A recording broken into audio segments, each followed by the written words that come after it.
Good morning students. Last class में हम ICAI intermediate group 1 में टैक्सेशन का पेपर डिस्कस कर रहे थे। हमने इसका बेसिक चैप्टर स्टार्ट किया था। हम डायरेक्ट टैक्स स्टार्ट कर रहे हैं जो 50 मार्क्स की है आपकी। इसी तरह इनडायरेक्ट टैक्स का भी video time to time upload होता रहेगा। आप रेगुलर इस चैनल पे बने रहें। अगर आपने सब्सक्राइब नहीं किया है तो आप सब्सक्राइब कर लें ताकि आपको अगला जब भी वीडियो आएगा उसका नोटिफिकेशन मिलता रहेगा। तो हम अभी जो फर्स्ट चैप्टर पढ़ा था उसी को हम आगे कंटिन्यू करते हैं। हम अब इनकम टैक्स एक्ट 1961 के बारे में यहाँ पे पढ़ेंगे। पर कोई भी एक्ट पढ़ने से पहले आपके माइंड में बेसिक कॉन्सेप्ट क्लियर होना चाहिए कि इंडिया में कोई भी कानून बनता कैसे है। हो सकता है आपने फाउंडेशन में थोड़ा बहुत डिस्कस किया हो, 11th-12th में हो सकता है आपके टीचर ने बताया हो, या कई बच्चों को हो सकता है वो भूल गए हो या नहीं भी बताया हो। तो हम पहले थोड़ा सा कॉन्सेप्ट क्लियर कर लेते हैं कि इंडिया में कोई भी एक्ट अगर बनाना है तो कैसे फॉर्म किया जाता है। सबसे पहले कोई भी अगर कानून बनाना है तो ऑब्वियसली आपके पास कोई टॉपिक होना चाहिए, कोई विषय होना चाहिए, कोई सब्जेक्ट होना चाहिए जिस पर आप कानून बनाना चाहते हैं। तो सबसे पहली जो स्टेप होती है वो टॉपिक चूज़ करने की होती है। कोई टॉपिक बोल सकते हैं आप, कोई सब्जेक्ट मैटर जिस पे आप कानून बनाना चाहती है गवर्नमेंट। तो सब्जेक्ट मैटर होना चाहिए। अब सर ये सब्जेक्ट मैटर कहाँ से मिलेगा? सब्जेक्ट मैटर आप लास्ट क्लास में जो फर्स्ट चैप्टर आपने पढ़ा था उसमें आपने पढ़ा था कि हमारे कॉन्स्टिट्यूशन में जो 7 शेड्यूल है उसमें 3 लिस्ट दी गई हैं। 3 लिस्ट दी गई हैं, यानी पावर्स का डिस्ट्रीब्यूशन किया गया है सेंट्रल स्टेट गवर्नमेंट के बीच में, ताकि दोनों सरकारों में कोई डिस्प्यूट क्रिएट ना हो। सबसे पहले है यूनियन लिस्ट, एक होती है स्टेट लिस्ट और एक होती है कॉन्करेंट लिस्ट। इसमें उन टॉपिक्स के नाम हैं यूनियन लिस्ट में जिनमें केवल सेंट्रल गवर्नमेंट यानी केंद्र सरकार ही कानून बना सकती है। स्टेट लिस्ट में उन टॉपिक के नाम होते हैं जिनमें केवल स्टेट गवर्नमेंट राज्य सरकार ही कानून बना सकती है। और कॉन्करेंट लिस्ट में दोनों सरकारों के पास पावर होती है कानून बनाने की। तो सपोज सेंट्रल गवर्नमेंट कोई कानून बना रही है तो वो यूनियन लिस्ट में टॉपिक्स दिए होते हैं, नाम होते हैं, उनमें से कोई टॉपिक चूज करके और गवर्नमेंट उस पर कोई कानून लॉ बना सकती है। तो पहली स्टेप तो होगी आपका टॉपिक चूज करना, जो कि आपको कॉन्स्टिट्यूशन के 7 शेड्यूल में मिल जाएगा। अगर स्टेट गवर्नमेंट बना रही है तो यहाँ पे स्टेट गवर्नमेंट की लिस्ट में बन जाएगा। अगर सेंट्रल गवर्नमेंट कोई लॉ बना रही है तो यूनियन लिस्ट में मिल जाएगा। अब आपके माइंड में दोबारा एक क्वेश्चन आ रहा होगा, सर मान लो वो टॉपिक है ही नहीं। हो सकता है 1950 में जब हमारा कॉन्स्टिट्यूशन यहाँ पर अप्लाई हुआ उस टाइम वो टॉपिक एग्जिस्ट भी नहीं था। बाद में जब परिस्थितियाँ बदली तो नए नए टॉपिक एग्जिस्टेंस में आते गए, तो उन पे कोई कानून का टॉपिक इसमें है ही नहीं, उसको इसमें इंक्लूड करना है। तो ऑब्वियसली सबसे पहले आपको कॉन्स्टिट्यूशन को अमेंड करना पड़ेगा, क्योंकि टॉपिक इसमें नहीं है। जिस टॉपिक पे विषय पे सरकार कानून लाना चाहती है तो उसके लिए फिर आपको पहले कॉन्स्टिट्यूशन को अमेंड करना होगा, संविधान को संशोधित करना होगा और वो टॉपिक कॉन्स्टिट्यूशन में ऐड करना होगा। उसी के बाद उस पर कोई भी सरकार कानून बना सकती है। जैसे आप GST अभी पढ़ेंगे, GST के लिए अभी आप पढ़ेंगे कि GST का टॉपिक था ही नहीं कॉन्स्टिट्यूशन में। तो जब टॉपिक ही नहीं था तो GST यानी गुड्स एंड सर्विसेज टैक्स पे कानून नहीं ला सकती थी गवर्नमेंट। तो इसके लिए पहले कॉन्स्टिट्यूशन को अमेंड किया गया, GST का टॉपिक जोड़ा गया और फिर कानून बनाया गया। तो आई होप यहाँ तक क्लियर हो गया होगा। पहली स्टेप होगा आपको लॉ मेकर को कि कोई भी सब्जेक्ट मैटर चूज करना, जो कि आपको यहाँ पे मिल जाएगा। अब दूसरी स्टेप क्या है, जो उस लॉ को जानने वाले हैं, लॉ तो भी बनेगा, मतलब सब्जेक्ट को जो जानने वाले लोग हैं उन लोगों की कमेटी तैयार करेगी गवर्नमेंट, जिसे एक्सपर्ट कमेटी आप बोल सकते हैं समझने के लिए। एक एक्सपर्ट कमेटी तैयार की जाएगी उस सब्जेक्ट से रिलेटेड जो जानकार लोग होंगे। कुछ इंडस्ट्रीज़ के लोग हो सकते हैं, कुछ इकोनॉमिक्स हो सकते हैं, कुछ सोशलिस्ट हो सकते हैं, या कोई एजुकेशन से रिलेटेड लोग हो सकते हैं। जो भी गवर्नमेंट को लगता है वो उन लोगों को चूज़ करके एक एक्सपर्ट कमेटी अपॉइंट करेगी। फिर ये कमेटी उस सब्जेक्ट से रिलेटेड एक ड्राफ्ट बिल तैयार करेगी, या ड्राफ्ट लेटर बोल लें या इसको बिल बोल सकते हैं। ये ड्राफ्ट लेटर या बिल तैयार करेगी कमेटी। फिर ये जो ड्राफ्ट बिल तैयार होगा ये बोथ हाउसेज में पास करवाया जाएगा। बोथ हाउसेज आप समझते ही हैं,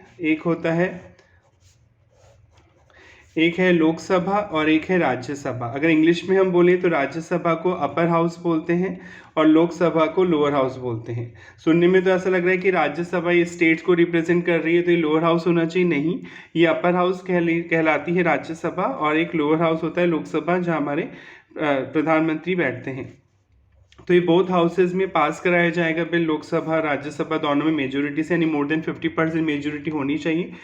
जब ये बिल पास हो जाएगा तो ये बिल राष्ट्रपति के पास भेजा जाएगा, हमारे प्रेसिडेंट्स के पास भेजा जाएगा। और जब राष्ट्रपति अगर इस बिल से सहमत हैं, यानी उन्हें लगता है कि हाँ ये कानून इंडिया में आना चाहिए, तो राष्ट्रपति अपनी असेंट दे देंगे, स्वीकृति दे देंगे। और जब वो स्वीकृति दे देंगे उस दिन से वो बिल, पहले हम उसे बिल बोल रहे थे, अब बिल को क्या बोला जाएगा, एक्ट बोला जाएगा। तो ये एक प्रोसेस है जो मैंने आपको सिंपल वे में बता दिया, ताकि आपको माइंड में क्लियर हो जाए कि कोई भी एक्ट भारत में कैसे बनता है। सबसे पहले टॉपिक चूज करना होता है, टॉपिक नहीं है तो फिर कॉन्स्टिट्यूशन को अमेंड करके वो टॉपिक आप ऐड करवाएंगी सरकार। फिर उस टॉपिक के बाद चूज करने के बाद एक्सपर्ट कमेटी बनाई जाएगी, यानी जो सब्जेक्ट या टॉपिक को जानने वाले लोग हैं उनकी कमेटी बनाई जाएगी। फिर वो कमेटी एक ड्राफ्ट लेटर या बिल ड्राफ्ट करेगी, जिसे आप बिल भी बोल सकते हैं, ड्राफ्ट लेटर। फिर वो बिल बोथ हाउसेज में पास कराया जाएगा, दोनों हाउसेज में पास होना ज़रूरी है। अगर एक ही हाउस में पास हुआ दूसरे में नहीं हुआ तो आगे बढ़ेगा ही नहीं प्रोसेस, और जब आगे बढ़ेगा नहीं तो वो एक्ट नहीं बनेगा। फिर फाइनली बोथ हाउसेज में पास होने के बाद अपर हाउस मतलब राज्यसभा, लोअर हाउस मतलब लोकसभा में पास होने के बाद प्रेसिडेंट के पास भेजा जाएगा। अगर राष्ट्रपति उसे स्वीकृति दे देता है, अपनी असेंट दे देता है, तो वो बिल ना कहला के अब एक्ट बोला जाएगा। अब क्वेश्चन उठता है क्या राष्ट्रपति के पास पावर है कि वो मना कर सकते हैं? बिल्कुल। अगर राष्ट्रपति को लगता है कि ये बिल सही नहीं है या इसमें कुछ बातें हैं जिसे वो चेंज करवाना चाहता है, तो वो इसे रिजेक्ट भी कर सकता है। जब प्रेसिडेंट अगर रिजेक्ट कर देगा उन चीज़ों को जिनके लिए वो सहमत नहीं है, एग्री नहीं है, तो ये बिल वापस से एक्सपर्ट कमेटी के पास जाएगा। एक्सपर्ट कमेटी प्रेसिडेंट के अकॉर्डिंग वो चेंजेस करेगी ड्राफ्ट लेटर में। फिर वापस से वो ड्राफ्ट लेटर बोथ हाउसेज में पास कराया जाएगा, क्योंकि चेंजेस हो गया तो आपको दोबारा बोथ हाउसेज में उसकी रजामंदी लेनी होगी। बोथ हाउसेज में पास होने के बाद फिर प्रेसिडेंट के पास जाएगा, प्रेसिडेंट साइन करते ही वो एक्ट बन जाएगा। यानी प्रेसिडेंट के पास पावर है कि वो मना भी कर सकता है। अब आगे बढ़ते तो आपको ये तो समझ में आ गया कि एक्ट कैसे बनता है। अगर नहीं है तो पुरानी वीडियोज़ में मैंने काफ़ी डिटेल में समझाया है, आप चाहें तो जाके देख सकते हैं। अब कोई एक्ट बन गया, जब प्रेसिडेंट उस पर साइन कर देगा तो वो एक्ट बन जाएगा। अब एक्ट के में क्या होते हैं, चैप्टर्स। जैसे आपकी बुक होती है, बचपन से आप बुक पढ़ रहे हैं चाइल्डहुड से, जब कोई भी लेसन या चैप्टर होता था तो आपने देखा था कि वो चैप्टर, बुक में भी चैप्टर होते हैं, first second third fourth fifth, ऐसे एक्ट में भी चैप्टर होते हैं, फर्स्ट सेकंड थर्ड फोर्थ, ये सारे चैप्टर होते हैं। जैसे इनकम टैक्स एक्ट में आप पढ़ेंगे 23 चैप्टर्स हैं। अब हमारे बचपन में जो किताबें होती थी, जो बुक्स होती थी, उनमें चैप्टर्स किस में बटे होते थे, हेडिंग्स में। हेडिंग होती थी कि ये टॉपिक है, फिर ये टॉपिक है, हेडिंग्स होती थी। यहाँ पे क्या होता है, एक्ट में चैप्टर हेडिंग्स में ना बढ़ के सेक्शन में बटे होते हैं, कि 1 से लेके 10 सेक्शन, यानी 1 to 10 सेक्शन इस चैप्टर में आएंगे, फिर 10 to 30 सेक्शन इस चैप्टर में आएंगे, लाइक दैट। इस तरीके से बटा होता है। यानी एक्ट किस में बटा होता है, चैप्टर्स में। चैप्टर्स बटे होते हैं सेक्शंस में। यहाँ तक भी आपको क्लियर हो गया होगा। सेक्शन में जो चीज़ लिखी होती है, जैसे सेक्शन मान लीजिए कोई 5S में लिखा हुआ है कि ये नहीं करेंगे तो इतनी पेनल्टी आप पे चार्ज होगी, तो जो सेक्शन में जो चीज़ मेंशन होती है, जो चीज़ लिखी होती है, उसे आप प्रोविज़न बोलते हैं। सेक्शन में जो चीज़ लिखी होती है आप उसे प्रोविज़न बोलते हैं। तो यहाँ तक आ गया होगा। एक्ट बट डिवाइड होता है चैप्टर्स में, चैप्टर्स डिवाइड होते हैं सेक्शंस में। सेक्शन में जो चीज़ लिखी होती है आप उसे प्रोविज़न्स बोलते हैं। हर एक्ट का पहला जो सेक्शन होता है, हर एक्ट का सेक्शन 1 उसके नाम पे होता है, नहीं उस एक्ट का नाम क्या है, वो कब से अप्लाई हुआ और कब वो बना, ये सब लिखा होता है। हर एक्ट के सेक्शन 1 में यही होता है कि उस एक्ट का नाम क्या है। जैसे आप इनकम टैक्स एक्ट पढ़ने जा रहे हैं तो इनकम टैक्स एक्ट 1961 उसका नाम हुआ। अप्लाई हुआ इंडिया में इनकम टैक्स एक्ट 1 अप्रैल 1962 से, अप्लाई हुआ 1962 से, बना था 1961 में। तो कई बार अप्लाई बाद में भी हो सकता है, ऐसा नहीं कि जिस दिन एक्ट प्रेसिडेंट ने साइन कर दी उसी दिन से अप्लाई हो जाए। प्रेसिडेंट जिस दिन साइन करता है तो ऑफिशियल गैजेट में, सूचना में गवर्नमेंट स्पेसिफाई कर देती है कि ये एक्ट अप्लाई कब से होगा। तो हर एक्ट का पहला सेक्शन किस पे होता है, नाम पे, उसके एप्लीकेबिलिटी पे, यानी वो कब से अप्लाई हुआ और कब वो बन के तैयार हुआ था। सॉरी। सेक्शन 2 डेफिनेशन में होता है। जनरली हर एक्ट में सेक्शन 2 में डेफिनेशंस होती हैं। डेफिनेशंस यानी परिभाषा या टर्मिनोलॉजी। हर एक्ट में कुछ टर्म्स यूज़ की जाती हैं जिनका मीनिंग आम बोलचाल में अलग हो सकता है, तो इसलिए उस एक्ट को समझने के लिए आपको डेफिनेशंस पढ़नी पड़ती हैं, उन टर्म्स को समझना होता है, जिन्हें आप डेफिनेशन भी बोल सकते हैं, टेक्निकल वर्ड में टर्मिनोलॉजी बोल सकते हैं। उन टेक्निकल वर्ड्स को समझने के बाद ही आप उस एक्ट को समझेंगे। फॉर एग्जांपल, जब आपने पहली बार कंप्यूटर देखा होगा, माइट भी आपके साथ ऐसा हुआ होगा या नहीं हुआ होगा, जब आप कंप्यूटर क्लास में पहली बार गए होंगे, सपोज आपने पहली बार ही कंप्यूटर देखा, आपको किसने बोला माउस को पकड़ लो, अब आप अचानक से डर जाएंगे, क्योंकि माउस का मतलब तो बचपन में किसी बच्चे से पूछें तो रैट को ही समझेगा, चूहे को समझेगा। पर कंप्यूटर में माउस का मतलब होता है उसका एक सिस्टम जिससे वो ऑपरेट हो सकता है, अपन क्लिक वगैरह करते हैं। तो इसलिए अब आपको माइंड में क्लियर हो गया होगा कि डेफिनेशन क्यों दी जाती है। हर एक्ट में कुछ टर्म्स होते हैं, कुछ टेक्निकल वर्ड होते हैं जिन्हें समझना होता है। अगर आपको कंप्यूटर समझना है तो आपको माउस को पढ़ना होगा कि माउस क्या होता है, सीपीयू क्या होता है, ये सब चीज़ें, कीबोर्ड क्या होता है। तो ये टेक्निकल वर्ड आपको आने चाहिए, तभी आपको कंप्यूटर ढंग से समझ में आएगा, अदरवाइज आपको आएगा ही नहीं। तो पहले आपको उन टेक्निकल वर्ड्स को समझना होगा, फिर आप कंप्यूटर को समझ पाएंगे। इसी तरह सेक्शन 2 में हर एक्ट में डेफिनेशन होती हैं, जिनमें कुछ टेक्निकल वर्ड, टर्मिनोलॉजी दी जाती है, जिन्हें पढ़कर ही आप उस एक्ट को समझ सकते हैं, जिन्हें आप सिंपल लैंग्वेज में डेफिनेशन भी बोल सकते हैं। आई होप आपको यहाँ तक क्लियर हो गया होगा। अब हम अपने टॉपिक्स को आगे कंटिन्यू करते हैं। तो हम इनकम टैक्स एक्ट पढ़ रहे हैं, 1961 आईसीएआई के मॉड्यूल से ही पढ़ रहे हैं। हम क्वेश्चन भी सॉल्व करेंगे, पहले हम इस बुक से सॉल्व करेंगे, उसके बाद हम पास्ट ईयर के क्वेश्चंस पे और रेफरेंस बुक को यूज़ करेंगे।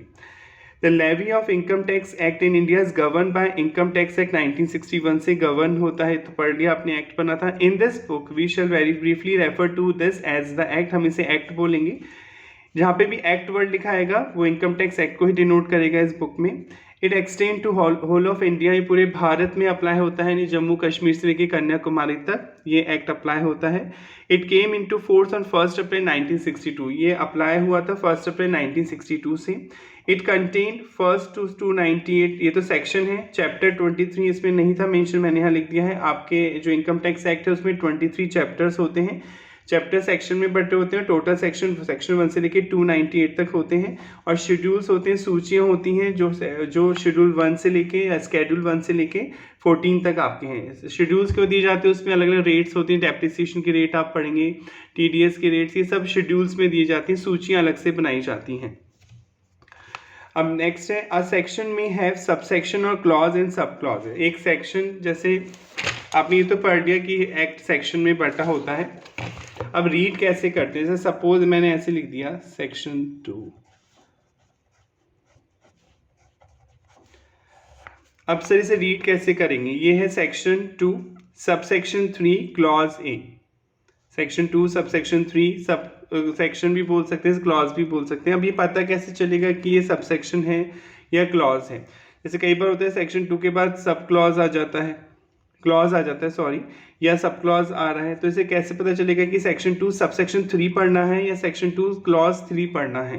तो लॉ में लिखा है, अगर कोई सेक्शन है उसका कोई पार्ट आपस में रिलेटेड है, जैसे 3, जैसे लिखा है ऐसे सेक्शन 2 3 सेक्शन 2 4। अब इन दोनों में जो बातें लिखी गई हैं इस है, तो ये मेन सेक्शन हुआ सेक्शन 2, इसके ही पार्ट हैं 3 1, या समझने के लिए 1 2 कर लें, फर्स्ट पॉइंट और ये सेकेंड पॉइंट। पॉइंट्स अपन नॉर्मली में पॉइंट्स बोलते हैं ना, सब पॉइंट, पर यहाँ पॉइंट्स नहीं बोलते, या तो वो सब सेक्शन होगा या क्लॉज होगा। जैसे आप बचपन से पढ़ रहे हैं कि जैसे फर्स्ट पॉइंट लिखा है इसके अंदर फर्स्ट सेकंड थर्ड, तो इन्हें हम क्या बोलते हैं, सब पॉइंट बोलते हैं नॉर्मल लैंग्वेज में। पर यहाँ सब पॉइंट नहीं होते हैं, सेक्शन या तो सब सेक्शन होगा या क्लॉज होगा या सेक्शन 2 सब सेक्शन 3 होगा। तो ये कैसे रीड करेंगे, तो लॉ में लिखा कि अगर कोई सेक्शन है मेन जिसके पार्ट जो हैं, जो सब पॉइंट आप बोलते थे पार्ट जो हैं, अगर ये आपस में रिलेटेड है, यानी अगर आप केवल ये पढ़ेंगे फर्स्ट पार्ट, इसे छोड़ देंगे, तो आपको वो पूरा सेक्शन समझ में ही नहीं आएगा। यानी आपको उस सेक्शन को अगर समझना है, उस पॉइंट को समझना है, तो आपको ये सारे पॉइंट पढ़ने होंगे, तभी वो मेन पॉइंट आपको समझ में आएगा। तो ये कहलाएगा सब सेक्शन। क्लियर, वापस समझने, जैसे किसी ने लिख दिया ऐसे फर्स्ट नॉर्मल, आप एक्ट को छोड़िए, अभी आप नॉर्मल समझिए। जैसे बचपन में फर्स्ट पॉइंट डाल दिया अपन ने हेडिंग मेन पॉइंट, फिर इसमें 1 2 3 और 4 ऐसे लिखते थे अपन पॉइंट, तो इसके सब पॉइंट बोलते थे अपन बुक्स में नॉर्मल, जो अपन 7-8 क्लास में पढ़ते थे कि मेन पॉइंट लिख दिया उसके सब पॉइंट हो गई। यहाँ पे सब पॉइंट नहीं होते हैं एक्ट में, या तो सब सेक्शन होगा या क्लॉज होगा। अब कैसे पता चलेगा उसे सेक्शन बोलना है या क्लॉज बोलना है, तो लॉ मेकर्स ने बोला कि अगर जो मेन पॉइंट है उसको अगर आपको समझना है, तो और तो ये जो पार्ट है उसके सब पार्ट है, सबको पढ़ना होगा आपको। आप इंडिविजुअली नहीं ट्रीट नहीं कर सकते कि ये पढ़ लिया तो ये अलग हो गया, ये पॉइंट अलग हो गया, ये अलग नहीं। इंडिविजुअली नहीं, आपको कंबाइन इन्हें पढ़ना होगा, तब जाके आपको मेन पॉइंट पूरा क्लियर होगा। तो आप इसे बोलेंगे सबसेक्शन, यानी section 1, subsection 1, subsection 2, subsection 3, subsection 4, like that. Clear? पर मान लीजिए इंडिपेंडेंट हैं, इनका आपस में कोई लिंक नहीं, यानी इसका इससे कोई लिंक नहीं है, इसका इससे कोई लिंक नहीं है, यानी आप सेक्शन 1 इसको पढ़ें साथ में सब पॉइंट 1 को, तो आपको अलग समझ में आ गया। फिर आपने इसको छोड़ दिया, भले किसी पर्सन ने इसे नहीं पढ़ा, सीधे इस पॉइंट को पढ़ा इसके अंदर, तो ये उसे ये समझ में आ गया विदाउट इनके पढ़े हुए, विदाउट इनको समझे हुए उसे ये पॉइंट समझ में आ गया, यानी ये इंडिपेंडेंट हो गए, आपस में इनका कोई सब पॉइंट का कोई आपस में कनेक्शन नहीं है।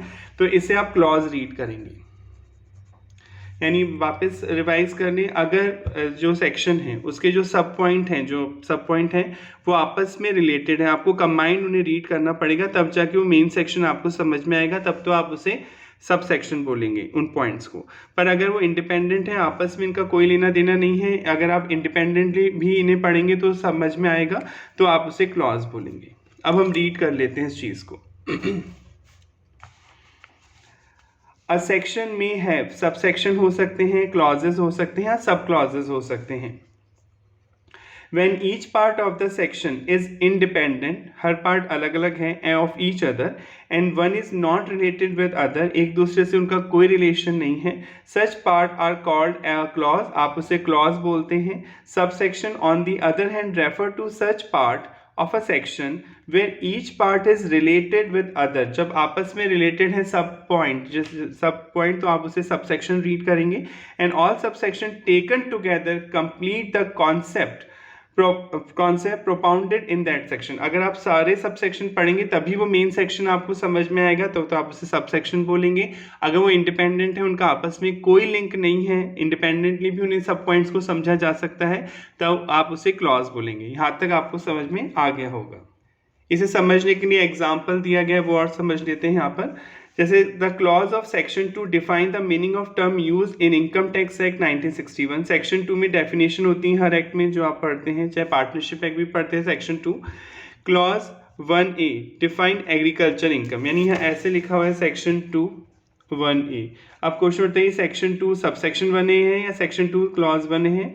तो ये क्लॉज है।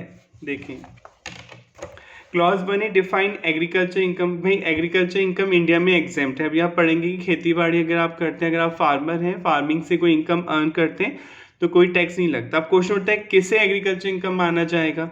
मैंने मान लीजिए किसी फार्मर की पक्की पकाई फसल खरीदी और बेच दी, तो क्या वो एग्रीकल्चर इनकम होगी? नहीं, क्योंकि आप फार्मर नहीं है, वो नहीं मानी जाएगी एग्रीकल्चर इनकम। तो इसको बताना पड़ेगा ना टैक्स पेयर को, वरना कंफ्यूजन क्रिएट होगा। तो इससे डेफिनेशन दी गई है कि एग्रीकल्चर इनकम माना किसे जाएगा। अभी आप आगे पढ़ेंगे तो ये क्लॉज हो गया 1A। क्लॉज 1B में अमलगमेशन के बारे में बताया गया। सोन अमलगमेशन मतलब, अमलगमेशन वर्ड कब आता है? जब दो कंपनियां मर्ज होती हैं। जैसे मान लीजिए एक्स लिमिटेड ने वाई लिमिटेड को टेक ओवर कर लिया। एक कंपनी है एक्स लिमिटेड, उसने वाई लिमिटेड का बिजनेस टेक ओवर किया, तो आप उसे अमलगमेशन वर्ड बोलेंगे।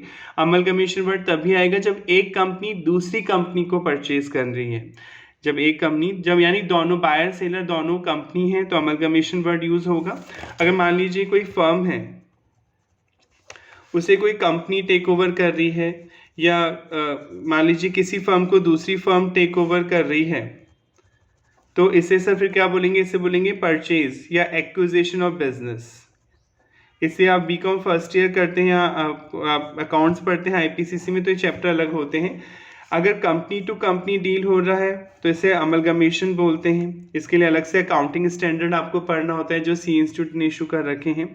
पर अगर कोई फर्म को कंपनी परचेज कर रही है, कंपनी को फर्म परचेज कर रही है, फर्म किसी का फर्म को खरीद रही है, या कोई सोल प्रोप्राइटर किसी सोल प्रोप्राइटर के बिजनेस को एक्वायर कर रहा है, तो आप अमलगमेशन वर्ड यूज नहीं करेंगे। अमलगमेशन वर्ड तो तभी आएगा जब कंपनी टू कंपनी हो, तो आप इसको क्या बोलेंगे? Acquisition of business. फिर इसे बोला जाएगा एक्विजिशन ऑफ बिजनेस। यानी एक्विजिशन बिजनेस का एरिया ब्रॉड है, इसमें फर्म टू इंडिविजुअल ये सब कवर होते हैं। पर अगर अमलगमेशन का जो वर्ड है वो रिस्ट्रिक्टेड है, वो केवल यही बात करता है कंपनी टू कंपनी। तो चलिए हम यहाँ टॉपिक पे लौट आते हैं। तो क्या एग्रीकल्चर इनकम का अमलगमेशन से कोई रिलेशन है? नहीं, अमलगमेशन बिल्कुल डिफरेंट टॉपिक हुआ, एग्रीकल्चर इनकम अलग टॉपिक हुआ। तो each one of them is independent of other clause of the same section. तो भले ही सेक्शन 2 है पर हमें ये दोनों क्लॉज अलग हैं, तो इन्हें सब सेक्शन की जगह क्लॉज रीड किया जाएगा। Likewise The clause of section 10 contain the exemption in respect of certain income। exemption मतलब अभी आप आगे पढ़ेंगे पर नॉलेज के लिए समझने, कई चीज़ें एग्जेम्प्ट है इनकम टैक्स में। एग्जेम्प्ट मतलब उन पे कोई टैक्स चार्ज नहीं किया जाएगा, यानी अगर कोई चीज़ एग्जेम्प्ट है तो उस पर टैक्स तो लगेगा ही नहीं। जैसे 1 लाख रुपए आपने एग्रीकल्चर से कमाए खेती बाड़ी करके, तो ये एग्जेम्प्ट है, आप फार्मर है। तो जब ये एग्जेम्प्ट है तो आपकी टोटल इनकम में से ऐड भी नहीं करेंगे। टोटल इनकम में हम वही इनकम ऐड करेंगे जो टैक्सेबल होंगी, जिन पे टैक्स दिया जाएगा। पर ये तो एग्जेम्प्ट है, टैक्स वालों ने खुद ही क्या रखा है कि एग्रीकल्चर इनकम कमाओगे तो कोई टैक्स लगेगा। तो जब ये एग्जेम्प्ट है तो इसे टोटल इनकम का पार्ट नहीं माना जाएगा, इसे हटा दिया जाएगा। टैक्स कैलकुलेट करते समय इसे इंक्लूड ही नहीं किया जाएगा इनकम में। तो सेक्शन 10 में exemption in respect of certain income for example, like मतलब फॉर एग्जांपल क्लॉज 1 में लिखा है provide for exemption of agriculture income. खेती बाड़ी से अगर आप कुछ कमाते हैं तो वो एग्जेम्प्ट होगा। Clause 2 provide for exemption of share income of a member of Hindu undivided family. अगर आप हिंदू अनडिवाइडेड फैमिली HUF परिवार के सदस्य हैं और आपको प्रॉफिट में हिस्सा मिलता है, जो टैक्स के जो इनकम बांटी जाती है मेंबर्स में उसमें हिस्सा मिलता है, तो वो एग्जेम्प्ट होता है, क्योंकि ऑलरेडी HUF उस पर पहले ही टैक्स दे चुका होता है। HUF तो आप समझते ही होंगे, नहीं समझते तो फटाफट रिवाइज कर लें। हिंदू अनडिवाइडेड फैमिली केवल HUF लोग हिंदू लोग ही बना सकते हैं, और जैन सिख बुद्धिस्ट लोगों को भी हिंदू ट्रीट किया जा सकता है, ये लोग भी HUF का फॉर्मेशन कर सकते हैं। पर मुस्लिम क्रिश्चियन लोग HUF नहीं बना सकते। अब HUF क्या है, जैसे A, B ये हस्बैंड वाइफ हैं, इनके बच्चे हैं C और D, तो ये बिजनेस स्टार्ट करना चाहते हैं। अब बिजनेस स्टार्ट करने के बहुत से तरीके हैं। आप अकेले सोल प्रोपराइटर के तौर पे बिजनेस शुरू कर सकते हैं, आप पार्टनरशिप फर्म खोल सकते हैं, आप कंपनी खोल सकते हैं, सोसाइटी, बहुत से तरीके हैं। पर ये लोग अपने हिंदू परिवार के नाम से बिजनेस करना चाहते हैं, तो टैक्स वाले हिंदू परिवार को एक सेपरेट स्टेटस देता है कि आप अपने हिंदू परिवार के नाम से बिजनेस कर सकते हैं अगर आप हिंदू रिलीजन को बिलोंग करते हैं। जैन सिख बुद्धिस्ट लोगों को भी HUF का स्टेटस दिया जा सकता है। तो ये अपने हिंदू परिवार के नाम से बिजनेस करना चाहते हैं तो कर सकते हैं, और इन्हें फिर अलग से पैन नंबर जब भी लेंगे, परमानेंट अकाउंट नंबर, जब टैक्स पे करने के लिए एक नंबर लेना होता है, जिसे नॉर्मल लैंग्वेज में पैन नंबर बोलते हैं, परमानेंट अकाउंट नंबर, ये लेना होगा और वहाँ पे HUF का स्टेटस इन्हें मिल जाएगा। यानी क्या समझ में आया, जब किसी हिंदू परिवार के परिवार के में 2 मेंबर तो होने चाहिए, 2 या 2 से ज़्यादा सदस्य मिलकर एक बिजनेस चलाते हैं, तो और वो फैमिली के नाम से उस बिजनेस को रन करते हैं, तो उसे आप HUF बोलते हैं। वो चाहिए पार्टनरशिप भी कर सकते हैं, तो चॉइस है आपका स्टेटस है कि आप HUF के नाम से करना चाह रहे हैं या पार्टनरशिप। अब ये क्वेश्चन उठता है सर कैसे चूज़ करें, हमें पार्टनरशिप फर्म के नाम से बिजनेस ओपन करना चाहिए या कंपनी खोलनी चाहिए HUF, ये हम आगे पढ़ेंगे डिटेल में, क्योंकि काफ़ी सारे टैक्स बेनिफिट हैं जो अलग अलग स्टेटस के अकॉर्डिंग मिलते हैं। अगर यहाँ समझाएंगे तो अभी आपको समझ में नहीं आएगा, इनिशियल लेवल है आपका टैक्स में, पर अभी आप ये क्लियर कर लें कि HUF के नाम से भी आप बिजनेस चला सकते हैं। तो ये एग्रीकल्चर इनकम बिल्कुल अलग चीज़ है और हिंदू परिवार का अलग चीज़ है, तो ये क्लॉज कहलाएंगे। Section 5 define the scope of total income. Section 5 पढ़ेंगे अभी आगे आप सेकंड चैप्टर में। टोटल इनकम का स्कोप मतलब बताता है कि टोटल इनकम जब किसी पर्सन की इनकम कैलकुलेट की जाएगी तो उसमें क्या क्या चीज़ें इंक्लूड होंगी। तो टोटल इनकम को बताता है 2 सबसेक्शन, इसमें सबसेक्शन 1 और 2 है। Subsection 1 define the scope of total income of a resident अभी आप पढ़ेंगे, वैसे अब नॉर्मल लैंग्वेज में समझने, अगर आप इंडिया में ही रहते हैं तो रेजिडेंट हैं, तो आपको कौन कौन सी इनकम पे टैक्स देना होगा, ये सबसेक्शन 1 में लिखा हुआ है। और सबसेक्शन 2 में लिखा हुआ define the scope of total income of a non resident, जो इंडिया के बाहर रहता है, जो इंडिया में रेजिडेंट नहीं है, उसको किस इनकम पे टैक्स देना होगा, वो सबसेक्शन 2 में लिखा हुआ है। तो अब देखिए सेक्शन 5 तो टोटल इनकम बता रहा है। टोटल इनकम 2 में आपको एक, अगर आप रेजिडेंट है तो किस इनकम पे टैक्स देना है, और अगर हम नॉन रेजिडेंट है तो किस इनकम पे टैक्स देना है। तो सेक्शन 5 इसमें 2 पॉइंट हैं, एक तो रेजिडेंट किस इनकम पे टैक्स देगा और नॉन रेजिडेंट किस इनकम पे टैक्स देगा। तो अगर आप टोटल इनकम निकालनी हो किसी पर्सन की, मान लीजिए मैंने बाहर से भी इनकम कमाई है और इंडिया से भी कमाई है, तो मुझे टैक्स तो देना पड़ेगा, तो अब मुझे जब टोटल इनकम निकालनी है तो मुझे दोनों सेक्शन समझने पड़ेंगे ना, सब सेक्शन। ये इंडिपेंडेंट नहीं है। अगर मैं केवल इसको पढ़ूंगा इसको नहीं पढ़ूंगा तो मुझे कैसे पता चलेगा कि कोई आदमी नॉन रेजिडेंट है तो किस इनकम पे टैक्स लगेगा, और कोई रेजिडेंट अगर इसको पढ़ूंगा तो इसको कैसे पता चलेगा, और फिर ये सेक्शन कंप्लीट नहीं होगा।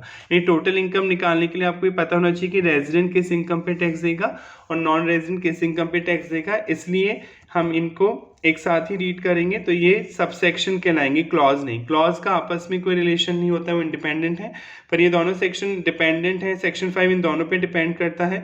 ये दोनों पॉइंट पढ़ के ही आपको सेक्शन समझ में आएगा, तो यहाँ सबसेक्शन बोला जाएगा।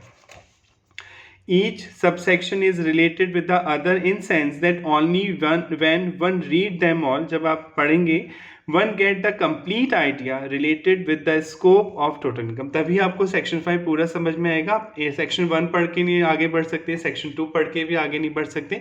दोनों को रीड करने के बाद ही आपको सेक्शन 5 ढंग से समझ में आएगा। तो आई होप आपको क्लॉजेस और सेक्शन में डिफरेंस समझ में आ गया होगा। अब हम आगे बढ़ते हैं इसमें। सेक्शन में ऑल्सो है प्रोविजो एंड एक्सप्रेशन। एक सेक्शन में प्रोविजो भी हो सकते हैं, एक्सप्रेशंस भी हो सकते हैं। अब ये क्या चीज़ है सर, जिसको समझते हैं यहाँ पर। प्रोविजो, एक प्रोविज़न तो मैंने आपको समझा दिया था अभी कि सेक्शन में जो चीज़ लिखी होती है उसे प्रोविज़न बोलते हैं। जैसे सेक्शन 5 में लिखा हुआ है कि टोटल इनकम में क्या क्या आएगा, तो ये प्रोविज़न है। सेक्शन 5 में जो चीज़ लिखी हुई इसे आप प्रोविज़न बोलेंगे, चाहे वो सबसेक्शन 1 में लिखा हो चाहे सबसेक्शन 2 में लिखा हो, इसे हम प्रोविज़न बोलेंगे कि इसमें क्या दिया हुआ है। एक वर्ड होता है प्रोविज़ो। प्रोविजो का मतलब, अगर केवल प्रोविजो लिखा है तो इसका मतलब होता है एक्सेप्शन। एक्सेप्शन है ये, या कंडीशन हो सकती है कोई। एक्सेप्शन या कंडीशंस बताता है कि ये इसको भी ध्यान में रखना होगा, तभी आप उस चीज़ को का बेनिफिट ले पाएंगे। जैसे इसको एग्जाम्पल से क्लियर करेंगे अभी आगे, पर अब प्रोविजो का मतलब होता है एक्सेप्शन। आप अभी इतना माइंड में ध्यान में रखते हैं कि एक्सेप्शन है, प्रोविजंस का कोई एक्सेप्शन है तो उसे आप क्या बोलेंगे, प्रोविजो बोला जाएगा। जैसे समझ लें कि जैसे आपने डोनेशन दिया बीजेपी भारतीय जनता पार्टी को, आप डोनेशन, अभी आप पढ़ेंगे आगे, डोनेशन देते हैं अगर आप किसी पॉलिटिकल पार्टी को तो आपको उस पर टैक्स नहीं देना पड़ता, आपकी इनकम को कम कर दिया जाता है। जैसे मेरी बिजनेस की इनकम है 20 लाख, सपोज 20 लाख इनकम है, सारे एक्सपेंस घटा दिया, नेट प्रॉफिट जो आया वो 20 लाख आया। इसमें से मैंने 2 लाख रुपए बीजेपी को डोनेशन दी है, दान दिया। डोनेशन से ही चलती हैं पॉलिटिकल पार्टियां, आप डोनेशन देते हैं उन्हें पैसा आता है जिसके लिए वो अपने चुनाव प्रचार में यूज़ करती हैं और पॉलिटिकल पार्टी विन होती हैं। तो 2 लाख रुपए आपने डोनेशन दी बीजेपी पार्टी को, आपके पास प्रूफ है कि हाँ आपने डोनेशन दी है, तो फिर आपकी इनकम को घटा देंगे टैक्स वाले और 18 लाख पे ही टैक्स देंगे। पर अगर नहीं दी है डोनेशन तो फिर 20 लाख पे देंगे। तो अभी आप पढ़ेंगे डिडक्शंस मिलती हैं कुछ। डिडक्शन मतलब आपकी जो टोटल इनकम होती है, टोटल इनकम जितनी भी आपकी इनकम है उसमें से कुछ अलाउड है। टैक्स वाले कहते हैं अगर आपने यहाँ पैसा दिया है तो हम उसे डिडक्ट करेंगे, तो इसे डिडक्शन बोला जाता है। उसके बाद जो नेट इनकम आती है उसी पे आपको टैक्स देना होता है। इसी को आप टैक्सेबल इनकम, नेट इनकम बोलते हैं, जिस पे टैक्स लगता है। तो एक वर्ड आपने अभी एग्जेम्पशन भी समझा था इससे पहले। एग्जेम्पशन मैंने क्या पढ़ाया था, एग्जेम्पशन का मतलब होता है कोई चीज़ अगर एग्जाम कर दी टैक्स वालों ने तो वो आपकी इनकम में नहीं जुड़ेगी, वो तो इनकम का ही पार्ट नहीं बनेगी। जैसे मान लीजिए आपकी एग्रीकल्चर इनकम भी है 4 लाख, तो ये तो एग्जेम्प्ट है ना, आपकी इनकम 24 लाख नहीं मानी जाएगी। बिजनेस से कमाए 20 लाख और 4 लाख एग्रीकल्चर से, तो ये तो एग्जेम्प्ट है, तो ये तो आपकी इनकम में ही नहीं जुड़ेगी। तो ये तो एग्जेम्प्ट जो होती है चीज़ वो इनकम का ही पार्ट नहीं होती है। और डिडक्शन क्या समझ में आई, जो डिडक्शन आपको इनकम में से दी जाती है, यानी पहले इनकम पूरी कैलकुलेट होगी, यानी कि पहले डिडक्ट होगी, पहले पूरी इनकम आपकी जुड़ेगी साल भर में जो आपने अर्न किया उसमें से। अगर टैक्स वालों ने बोल रखा है यहाँ है आपने पैसा दिया है, आप पढ़ेंगे आगे डिडक्शंस, तो वो लेस हो जाएंगे। उसके बाद ही जो आएगी उसे नेट इनकम या टैक्सेबल इनकम बोलेंगे, इस पर आपको टैक्स देना होगा। अब आपने बीजेपी को 2 लाख की डोनेशन दी, चंदा दिया, तो 20 लाख में से 2 लाख घटा दिया, 18 लाख पे टैक्स लगा। पर मान लीजिए इसमें जो है 2 लाख जो रुपये आपने दिए कैश में दिए, जबकि टैक्स वालों ने लिख रखा है कि अगर आप किसी पॉलिटिकल पार्टी को डोनेशन देते हैं तो चेक से या ऑनलाइन देना होगा। आप कैश में देंगे तो आपको डिडक्शन नहीं मिलेगी, ये लिख दिया। तो ये एक्सेप्शन हो गया, यानी डोनेशन तो आप दे सकते हैं पर किस में दे सकते हैं, चेक से या ऑनलाइन दे सकते हैं। अगर आप कैश में देंगे तो आपकी इनकम को घटाया नहीं जाएगा, तो इसे बोलेंगे प्रोविजो। ये प्रोविजो एक तरह से एक्सेप्शन, यानी प्रोविजन तो क्या बोल रहा है उस सेक्शन का कि आप किसी पॉलिटिकल पार्टी को डोनेशन देते हैं तो आपकी इनकम को घटा दिया जाएगा और लेस करके जो इनकम आएगी उस पर टैक्स दिया जाएगा। पर इसका एक और प्रोविजो एक्सेप्शन बनाया उन्होंने, एक्सेप्शन को हम क्या बोलेंगे, लॉ में प्रोविजो बोलेंगे। उसमें लिखा कि अगर कैश में देंगे तो नहीं मिलेगी, ऑनलाइन देना होगा या डिमांड ड्राफ्ट से या बैंक के थ्रू देना होगा, तभी आप उसे डिडक्ट करवा सकते हैं। तो प्रोविजो समझ में आ गया होगा। प्रोविजो मतलब जो प्रोविजन होते हैं उसके अगेंस्ट भी कोई बात करता है, यानी वो एक्सेप्शन है या कोई कंडीशन पुट करता है, तो इसे आप प्रोविजो बोलते हैं।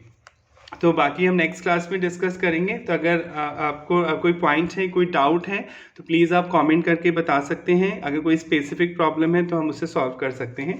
इससे हम फटाफट कल का भी रिवाइज कर लेते हैं जो हमने कल पढ़ा था। कल हमने पढ़ लिया था स्टार्टिंग में बेसिक कॉन्सेप्ट में कि टैक्स क्या होता है। टैक्स एक कंपलसरी पेमेंट है जो गवर्नमेंट आपसे चार्ज करती है, पर मेरे अकॉर्डिंग टैक्स एक कंपलसरी का मोरल ड्यूटी है, क्योंकि आपकी मोरल ऑब्लिगेशन भी बनती है कि कुछ आप इस कंट्री को दें ताकि गवर्नमेंट क्या कर सके, इंफ्रास्ट्रक्चर डेवलप कर सके। टैक्स दो तरह का पढ़ चुके हैं हम, डायरेक्ट टैक्स होता है, इनडायरेक्ट टैक्स होता है। डायरेक्ट टैक्स में पेयर बियरर सेम पर्सन होता है, यानी जो इनकम अर्न कर रहा है वही उस पर टैक्स पे करेगा, वो अपना बर्डन किसी पे शिफ्ट नहीं कर सकता है। जैसे मैं इनकम कमा रहा हूँ तो मुझे ही टैक्स देना है, मैं मम्मी पापा भाई बहन या किसी और से लेके गवर्नमेंट को नहीं दे सकता। इसी तरह इनडायरेक्ट टैक्स है, इनडायरेक्ट टैक्स में आप पढ़ चुके हैं गुड्स एंड सर्विसेज पे लगता है और इसका बर्डन आप कस्टमर पे शिफ्ट कर सकते हैं। यानी इनडायरेक्ट टैक्स देता कौन है, बिजनेसमैन, पर वो कलेक्ट किससे करता है, कस्टमर से, यानी कस्टमर से लेके वो गवर्नमेंट को पे करता है और ये लीगल है। डायरेक्ट टैक्स का बर्डन तो आप कस्टमर पे शिफ्ट नहीं कर सकते, अगर ये बात पता लग जाए टैक्स वालों को तो वो आपके खिलाफ एक्शन लेंगे। हाँ, इनडायरेक्ट टैक्स का बर्डन आप परफेक्टली किसी और यानी कस्टमर पे ट्रांसफर कर सकते हैं, ये लीगली अलाउड है। टैक्स क्यों लेती है गवर्नमेंट आपसे, तो बहुत इजी क्वेश्चन था। इंफ्रास्ट्रक्चर डेवलप करने के लिए, रोड्स बनाने में, स्कूल्स में, हॉस्पिटल खोलने, गवर्नमेंट को रेवेन्यू की नीड है, तो इसलिए वो टैक्स आपसे चार्ज करती है। अब टैक्स लगाने की पावर कौन देता है, कल पढ़ ही लिया था हमने क्लास में कि कॉन्स्टिट्यूशन देता है कि बिना लॉ बनाए, कॉन्स्टिट्यूशन में साफ साफ लिखा हुआ है कि बिना लॉ बनाए कोई भी सरकार, चाहे वो राज्य सरकार हो चाहे केंद्र सरकार हो, आपसे टैक्स कलेक्ट नहीं कर सकती है। अब ये पावर का जो है, कोई भी कानून बनाने के लिए आपने पढ़ा था 7 शेड्यूल, जो आर्टिकल 246 का जो 7 शेड्यूल, उसमें 3 लिस्ट है, यूनियन लिस्ट, आज भी समझाया था, स्टेट लिस्ट और कॉन्करेंट लिस्ट। और जो एंट्री 82 है इनकम टैक्स, इसमें आता है एंट्री 82 या सब्जेक्ट टॉपिक 82 है।